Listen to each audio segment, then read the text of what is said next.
बागेश्वर धाम आने का हमारा बहुत पहले से भाव था, आना ही था, पर थोड़ी स्थिरता से आना था, हड़बड़ी में नहीं।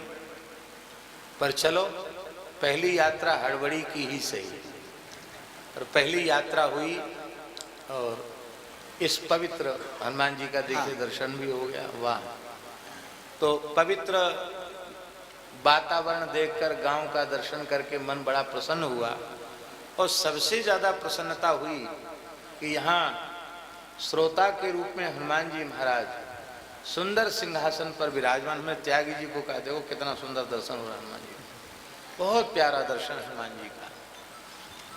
हनुमान जी अपने अस्त्र के रूप में तो व्यासपीठ पर सामने विराज ही रहे हैं, और जो कुछ भी आपके द्वारा हो रहा है ये श्री हनुमान जी की कृपा और यहाँ के जो सिद्ध पुरुष विराजमान हैं उनकी कृपा।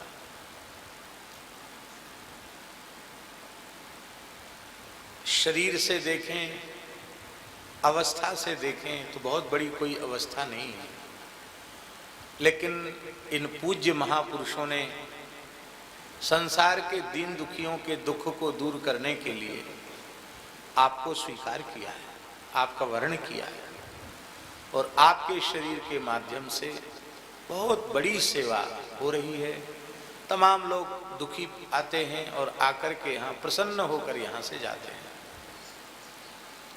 भारतवर्ष धर्म प्राण है और इसकी आधारशिला आस्था है, विश्वास है,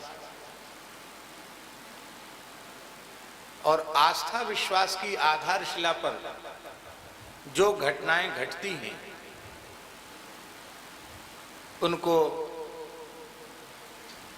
देखकर ऐसा लगता है कि इस प्रकार की घटनाएं घटित होना संभव नहीं थी।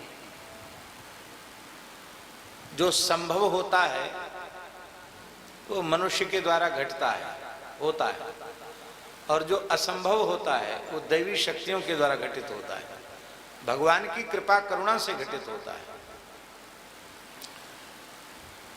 तो ये कार्य तो आपके द्वारा हनुमान जी करा ही रहे हैं। हमें सबसे अधिक प्रसन्नता इस बात की है कि आपका प्रयास है कि हर हिंदू के घर में कम से कम एक गाय होनी चाहिए।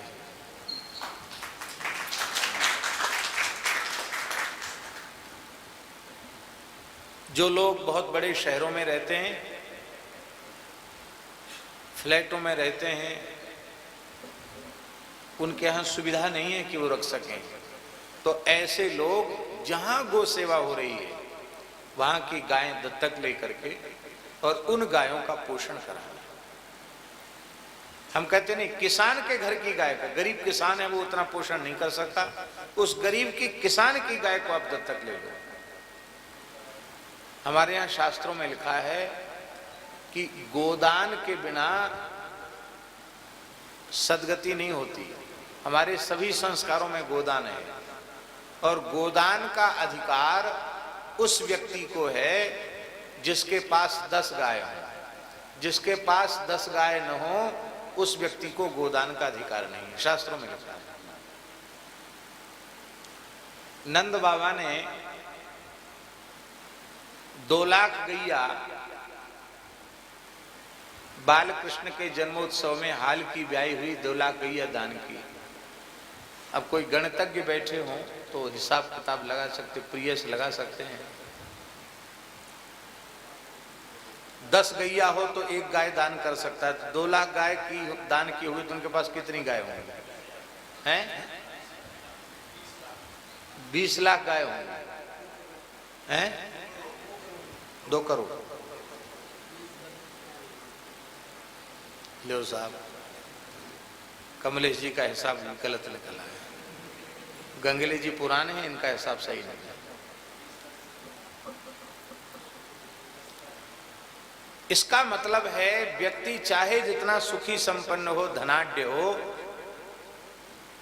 यदि 1 गाय भी उसके पास नहीं है अपनी कहने के लिए, तो वह अरबपति खरबपति होने पर भी गोदान का अधिकारी नहीं है। इसलिए हम गोदान जनित पुण्य भी प्राप्त करना चाहें और यदि भगवान ने हमें सामर्थ्य दी है तो हमको 10-20 गाय गोद लेनी ही चाहिए। इस प्रकार से गोवंश के संरक्षण संवर्धन से ही विश्व के विकृत पर्यावरण की शुद्धि होगी, खान पान आहार विचार व्यवहार इनकी शुद्धि होगी और आहार की शुद्धि से अंतःकरण की शुद्धि का बड़ा संबंध है। और अंतःकरण शुद्ध होगा तो जो समस्याएं आज संसार में आ रही हैं उन समस्याओं का मूल से समाधान हो जाएगा। आज जो ज्यादा समस्याएं हैं उसकी मूल वजह है आचार विचार शून्यता, आहार की विकृति। तो ये बहुत पवित्र कार्य भगवान आपके द्वारा संपादित करा रहे हैं और ये बहुत प्रसन्नता की बात है कि श्री भक्तमाल की कथा। एक छोटी सी बात हम बताएं। एक दमोह में एक बड़े सदगृहस्थ भक्त थे, कीर्तन प्रेमी, पंडित श्री शिव शंकर जी दीक्षित दादाजी। लगभग 40 वर्ष तक उन्होंने हनुमान जी को कथा सुनाई, 40 वर्ष तक। और ऐसे सुनाई कथा कि एक भी दिन उसमें नागा नहीं किया, नियम पूर्वक। पूज्य श्री प्रभुदत्त ब्रह्मचारी जी की बहुत कृपा उन पर थी और कीर्तन भी कथा भी राम कथा सुनाई उन्होंने हनुमान जी को। दमोह में स्थान है हनुमानगढ़ी, उस स्थान। और भारतवर्ष के बड़े बड़े महापुरुषों का संग किया था उन्होंने। लेकिन जब पूज्य गुरुदेव भक्तमाली जी महाराज की भक्तमाल कथा दमोह में पहली बार हुई तो वो रो पड़े। उन्होंने कहा हमने 40 साल जो कीर्तन किया, हनुमान जी को कीर्तन सुनाया और 40 साल राम कथा सुनाई, उसका फल मुझे मिला है आज भक्तमाल कथा श्रवण के लिए।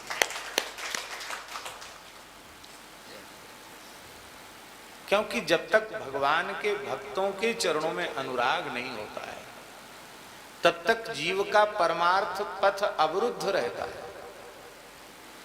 परमार्थ पथ पर गति ही उसकी तब होगी जब उसकी संतों में भक्तों में अगाध श्रद्धा उत्पन्न हो जाएगी। जैसे श्री राम लक्ष्मण भरत शत्रुघ्न इस चतुर्व्यूह में श्री राम तत्व प्रधान है, जैसे वासुदेव संकर्षण प्रद्युम्न अनिरुद्ध इस चतुर्व्यूह में वासुदेव तत्व प्रधान है, ठीक उसी प्रकार से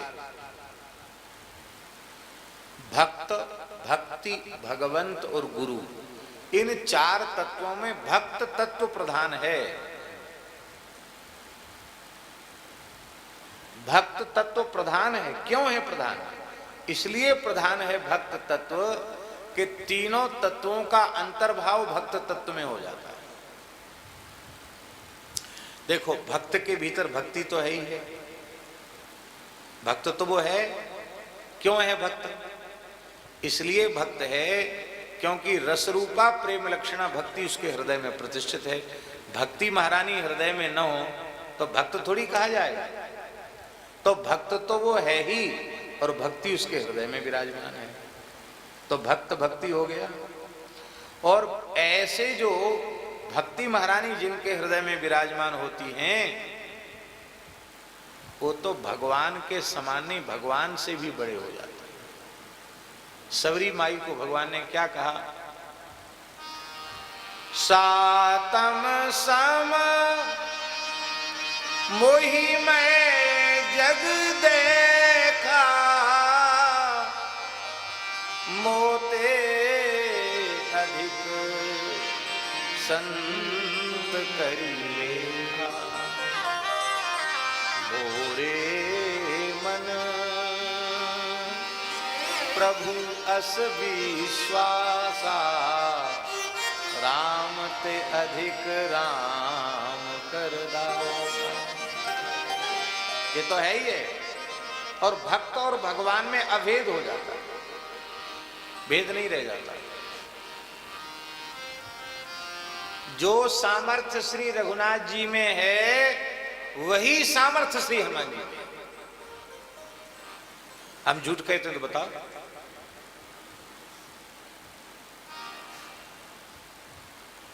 भगवान की संपूर्ण शक्ति भक्त में प्रतिष्ठित होती है।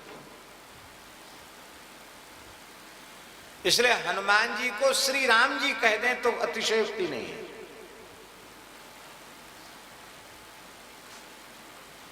विष्णु पुराण में वर्णन मिलता है, विष्णु पुराण में प्रहलाद जी को हिरण्यकशिपु ने मंत्रमय पास से बांध करके, पर्वतों से बांध करके उनको समुद्र में डुबा दिया। उसमें प्रहलाद जी भगवान का चिंतन कर रहे थे। भगवान का चिंतन करते करते करते करते करते करते वो भूल गए कि मैं प्रहलाद हूं। तो वे कहने लगे कि मैं संपूर्ण सृष्टि का कर्ता हूं, मैं संपूर्ण सृष्टि का पालक हूं, मैं संपूर्ण सृष्टि का संहारक हूं। ये सारे ब्रह्मांड मुझसे उत्पन्न होते हैं, मुझ में विलीन होते हैं। चंद्रमा मेरा मन है, सूर्य मेरे नेत्र हैं। इस तरह की बात वो भगवान में स्थित होकर बोल रहे थे। भगवान सामने प्रकट हो गए और भगवान ने कहा, प्रहलाद इस समय हम में तुम में भेद समाप्त हो चुका है। इस प्रकार की ऊंची कक्षा पर पहुंचा हुआ भक्त मेरा ही स्वरूप हो जाता है। भक्त साक्षात भगवान का स्वरूप हो जाता है। अरे सामान्य सी बात है। अन्य प्रजाति का कीट उसे भृंगी पकड़ के लाता है और मिट्टी के घरौंदे में बंद कर देता है। अब बंद करके भिन भिन भिन भिन भिन भिन भिन भिन भिन भिन भिन भिन भिन भिन करता रहता है। और वो कीड़ा उस जाति का नहीं है, भौरे की जाति, वो दूसरी जाति का है। और वो उस भौरे की भिन भिन भिन भिन सुनता है और उसका चिंतन करता है। तो कुछ समय बाद चिंतन के बल से वो दूसरे जाति का कीड़ा भृंगी बन जाता है और भिन भिन भिन भिन करने लग जाता है। सो उसका मुंह खोल करके उसके घरौंदे का और बाहर उड़ जाता है। तो एक इसको भृंगी कीट न्याय कहते हैं। एक कीड़ा भृंग का चिंतन करते करते भृंग हो सकता है, तो भक्त भगवत चिंतन करते करते भगवत रूप क्यों नहीं हो सकता। इसलिए भक्त भक्ति भगवंत, इसमें भगवान है। और दोहावली में गोस्वामी जी ने एक बड़ी प्यारी बात कही, बहुत प्यारी।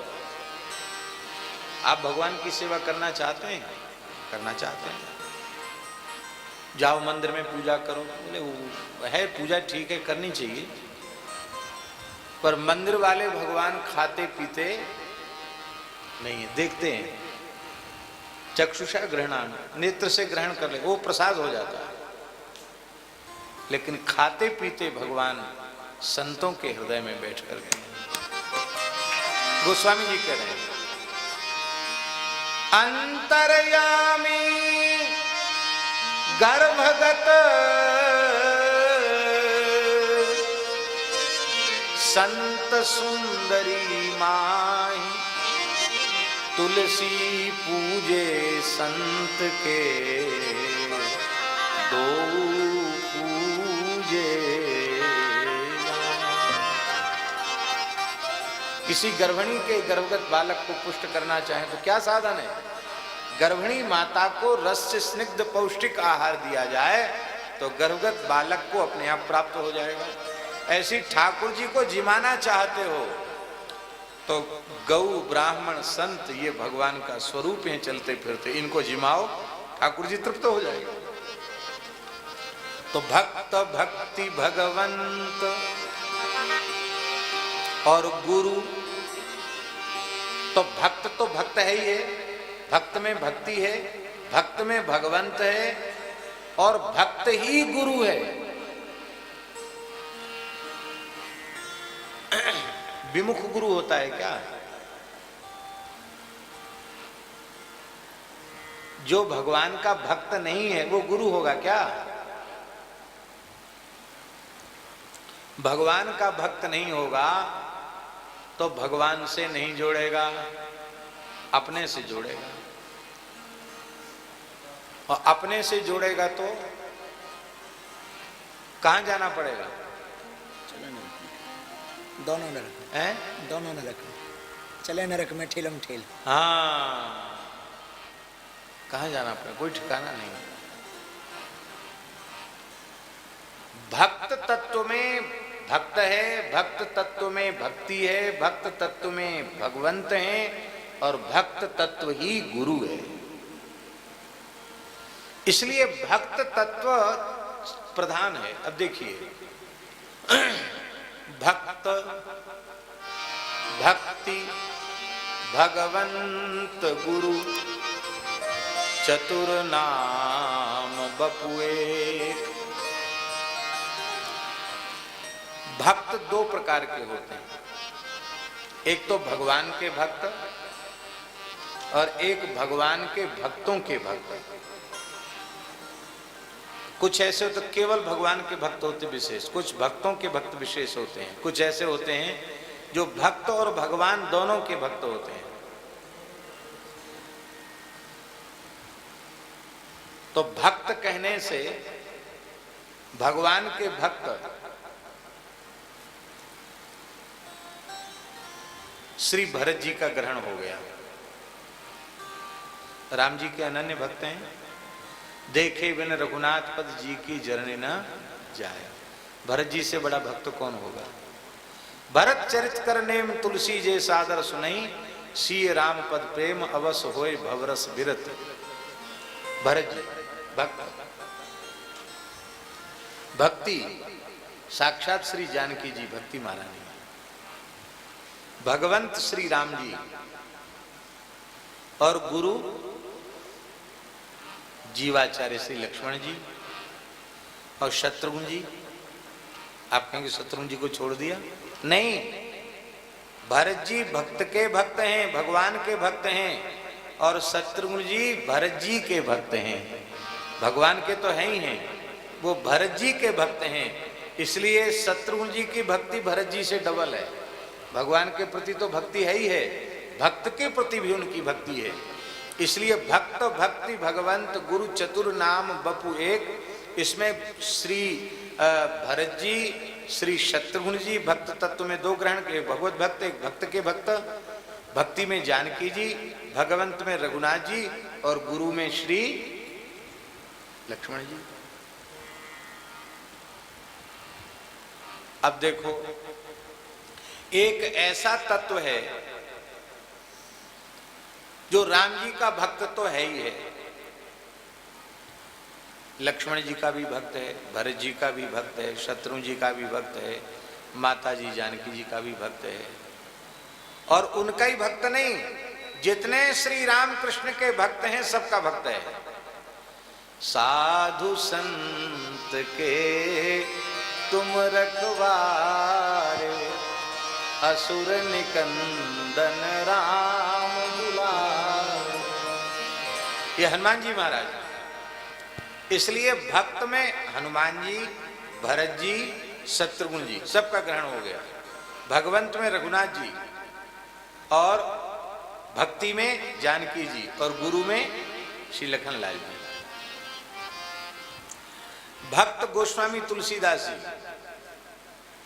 भक्ति श्री जानकी जी, भगवंत श्री रघुनाथ जी, और गुरु श्री रामानंदाचार्य भगवान।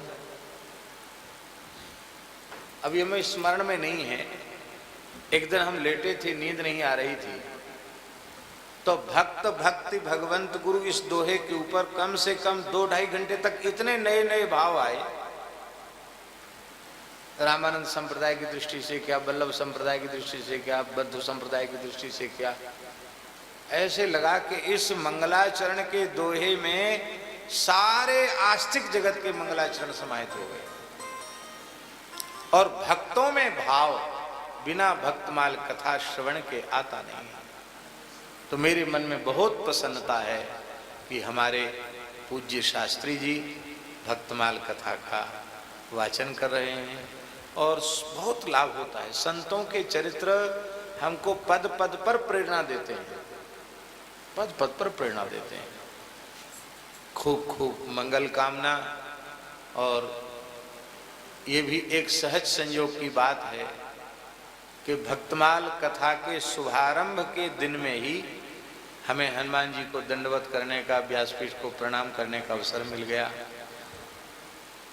आप सबकी खूब खूब मंगल कामना करते हैं और श्री हनुमान जी से प्रार्थना करते हैं कि हमारे अत्यंत प्रिय और आदरणीय और आयु के अनुसार हमारे वात्सल्य भाजन भी धीरेन्द्र कृष्ण शास्त्री जी, इनको हनुमान जी सबकी नज़र गुजर से बचा के रखें, इनको किसी की नज़र न लगे।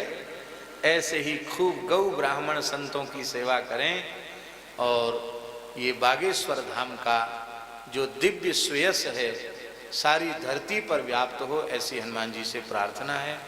इन्हीं शब्दों के साथ जय जय श्री राधे श्री बागेश्वर धाम।